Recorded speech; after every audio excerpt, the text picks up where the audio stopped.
જય શ્રી કૃષ્ણ ફ્રેન્ડ્સ, આજે આપણે ભાખરી બનાવીશું.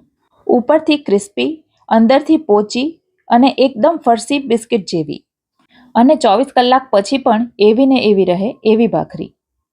પણ ફ્રેન્ડ્સ, મારા વિડીયો તમને ગમતા હોય અને મારી ચેનલને તમે હજી સુધી સબસ્ક્રાઇબ ન કરી હોય તો પ્લીઝ સબસ્ક્રાઇબ કરી દેજો. ભાખરી બનાવવા માટે બધા અલગ અલગ લોટનો ઉપયોગ કરતા હોય છે. ઘણા રોટલીના ઝીણા લોટમાંથી બનાવતા હોય છે, ઘણા રોટલી કરતાં થોડો જાડો લોટ આવે એમાંથી બનાવતા હોય છે.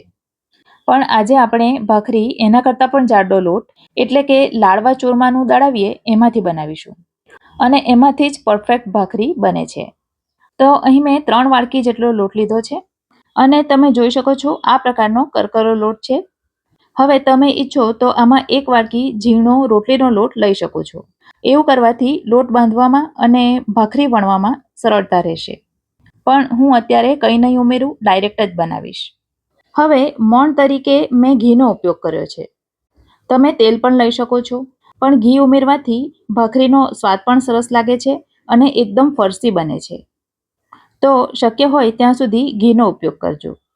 તો શરૂઆતમાં મેં 5 નાની ચમચી જેટલું ઘી લીધું છે, અને હવે આપણે લોટને પહેલાં તો સરસ રીતે મસળી લઈશું.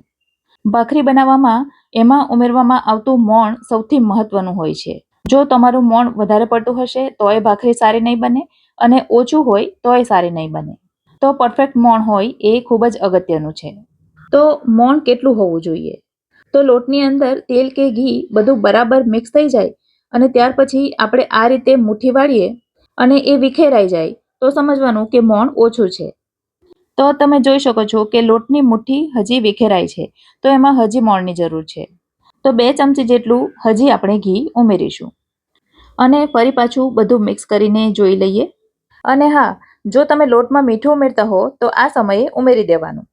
તો હવે સરસ મુઠ્ઠી બંધાઈ રહી છે, તો બસ આટલું જ મોણ ઉમેરવાનું, એનાથી વધારે નહીં ઉમેરવાનું. ત્યાર પછી આપણે એક સિક્રેટ વસ્તુ ઉમેરીશું, અને એ છે દૂધ. તો લોટ બાંધતી વખતે પાણી ઉમેરતા પહેલા 2-3 મોટી ચમચી જેટલું દૂધ ઉમેરી દેવાનું.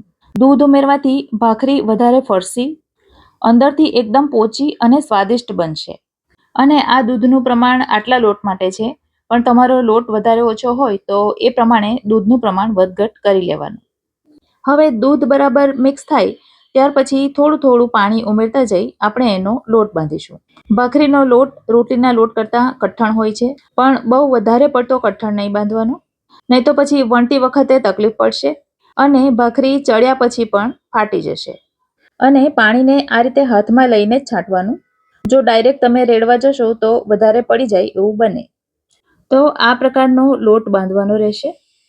હવે લોટને ઢાંકીને આપણે 10 થી 15 મિનિટનો રેસ્ટ આપીશું.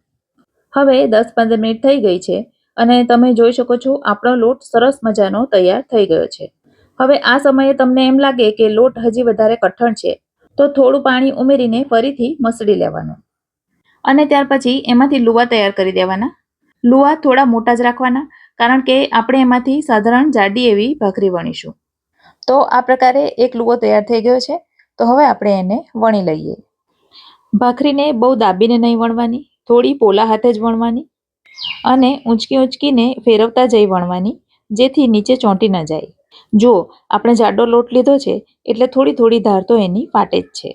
તો આ રીતે ધાર સરખી કરી દેવાની, અને ત્યાર પછી ફરીથી એના ઉપર વેલણ ફેરવી દેવાનું, અને એકદમ હલકા હાથે વણવાનું.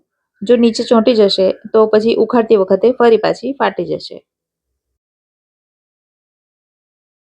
આ પ્રકારે વણાઈ જાય ત્યાર પછી એને સાચવીને ઊંચકી લેવાની, અને આટલી થિકનેસની ભાખરી વણવાની.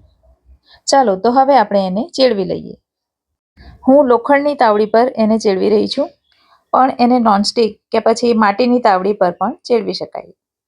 તાવડી એકદમ ગરમ થઈ જાય ત્યાર પછી ગેસની આંચ લો કરી દેવાની, અને લો ફ્લેમ પર જ એને 1 મિનિટ સુધી એક તરફ થવા દેવાનું. ત્યાર પછી એની સાઈડ ચેન્જ કરી લેવાની, અને બીજી તરફ 1 થી 1.5 મિનિટ સુધી ધીમી આંચ પર થવા દેવાની. અને આ પ્રકારે બીજી તરફ પણ બ્રાઉન સ્પોટ આવી જાય ત્યાર પછી ફરી પાછી એને પલટાવી દેવાની.